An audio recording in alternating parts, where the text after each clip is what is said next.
What's up, everybody? My name's Nate. I'm hopping on here today to teach you guys about the Nashville number system and how you can use it to remember music, learn music, and transpose music on the fly. First off, let's talk about what is the Nashville number system. The Nashville number system is a system that people use to replace chord names with numbers. Have you ever seen something like this? First off, we're going to start with the major scale. Everything about the Nashville number system is derivative of the major scale. We're going to start with C major. The C major scale consists of these 7 notes: C, D, E, F, G, A, B, and C. So I'm going to start using a term a lot, and it's a term that you've probably heard before. It is the word diatonic. Diatonic is a piece of musical lingo that gets thrown around a lot, so it's very valuable to understand what this means. Diatonic essentially means notes that only correspond to the major scale of the key that you're in. So if we were in the key of C major, the only notes that are diatonic to this key and scale are the notes of the C major scale. Notice that there are no chromatics and there are no accidentals. Now with the Nashville number system, we know it is a number system. So where do these numbers come into play? Every single note in a given scale has a corresponding number that goes with it, and it goes in order of pitch. So in the key of C, C is 1, D is 2, E is 3, F is 4, etc. These are also referred to as scale degrees. This is just another way of saying every single note in the scale has a corresponding number. Like every note in the major scale has a corresponding number, it also has a corresponding chord that goes with every note of the scale. So for this example, we're going to be listing off all of the diatonic triads that go along with every note and scale degree of the C major scale. C major, D minor, E minor, F major, G major, A minor, B half diminished, and then repeating chord C. How did I know if it was major or minor? We need to learn about the formula. There is a formula that we use to know if every single chord in a scale is major or minor. I haven't really come up with a better way to teach this other than just beating it into your head. This is where practice comes in. The formula that we need to remember is this: major, minor, minor, major, major, minor, half diminished, major. This formula is imperative to know. To reiterate, in the key of C, our 1 chord is going to be C major, our 2 chord is going to be D minor, our 3 chord is going to be E minor, our 4 chord is going to be F major, our 5 chord is going to be G major, our 6 chord is going to be A minor, and our 7 chord is going to be B half diminished. For the Nashville number system, we use Roman numerals. We use Roman numerals because they have an uppercase and a lowercase version of themselves. Major chords are always uppercase, minor chords are always lowercase. For example, 1 is uppercase because it's a major chord. 2 is lowercase because it's a minor chord. 3 is also lowercase because it's a minor chord. 4 is uppercase because it's a major chord. 5 is major, 6 is minor, 7 is also lowercase because it's considered a minor chord even though it's half diminished.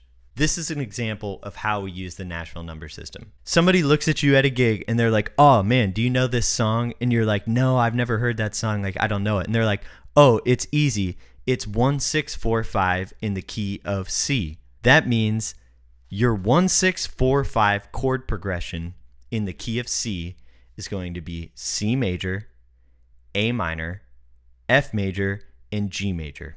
So now we see how this works. Why do we use the Nashville number system? The reason we use the Nashville number system is because it's a very efficient way to communicate a greater topic. It's a lot easier to say 1 6 4 5 and you know what that means, rather than somebody saying, "Oh, it's C major, it's A minor, it's F major, it's G major." Like, who has time to do that when you're in between songs at a gig or you're playing by request or whatever it may be? This is also an extremely useful tool when it's time to transpose. It's very valuable when you're learning the Nashville number system to practice this in every single key. Let's talk about a very real world example of how to use the Nashville number system. Let's say you're on a gig with a vocalist. She wants to do this song and the whole chord progression of the song is just 2, 5, 1. Let's say the song you're playing is in the key of G. That would mean a 2, 5, 1 progression in the key of G is A minor, D, and G. Your vocalist wants to move it up a whole step. That would mean going to the key of A. That would mean your 2, 5, 1 progression in the key of A would be B minor, E, and A. See how I was able to do that like on the spot, no problem? That's when these things become very valuable. If you know the Nashville number system in every single key and you know the corresponding major and minor triad that goes along with it, you can do this type of transposition on the spot. I know sometimes it can be a scary thing to be dealing with transposition on the spot, but that's where the shed comes in. Here is a real world example. Sometimes people will give you charts and they might not even have chord names on them. They might just have numbers and the key that you're playing in. This is an example of a chart that I got from a gig I played a few months ago backing up a country vocalist. So another point that I want to bring up is ear training. It is very valuable as a freelance musician or a professional musician to be able to rely on your ears very heavily, because you never know what situation you're stepping into, whether it's a jam session or you're a hired gun on a gig or you have to learn a boatload of music really, really fast. Your ear will always set you free. Music theory is always secondary to your ear. I look at music theory like a method to explain what your ear is hearing and help contextualize it. So this is a great example of how you do that. If you hear an interval like this, you know that's a minor third down. So if you hear that interval in real time and you hear changes behind it like this, you can infer with using the Nashville number system that's the 1 and the 6. That type of interval recognition is extremely valuable. This is why we train our ears with apps or listening to music or earing things out. The Nashville number system can help contextualize hearing an interval like that and knowing or being able to strongly infer what chords or changes are going to be going along with this note and this note or this interval.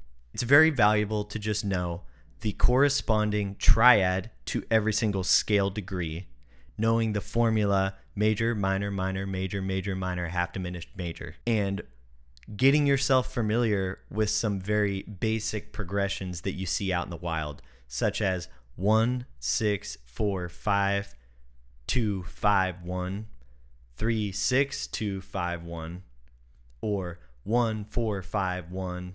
The list could go on and on. Maybe some ways that I would practice these things are throwing on songs and trying to identify the chord progression and coming up with the numbers with them. At first, I know this seems like a lot, but eventually you get to a point where your brain thinks in numbers before it even necessarily thinks in chord names. When you really practice this, it will become ingrained in your brain in a way where you don't even have to think about it. These numbers just come out, and when you communicate to other people that also know what this means, it's a really fast method of communication, and it really helps streamline the creative process, or when you're rehearsing and you're trying to get ideas across very quickly. We could also go much farther into this because we didn't talk about slash chords or chromatic mediants or secondary dominants, but that'll be for a secondary video. First, if you're not familiar with this concept, I would just get this stuff under your fingers, under your belt, get comfortable with it, and then I'll make a follow-up video. Thank you guys so much for tuning in today. If you have any more questions, please throw them in the comments section, and I'll do my best to either respond to them or throw them into the next follow-up video about this topic. I hope you guys learned the Nashville number system. It's something that I use every single day as a professional freelance musician, and it is something that has set me free from so many countless different situations, and it is something that you'll find the industry really runs on. It's one of these topics that so many different people use, and it is a widespread form of communication in the music industry.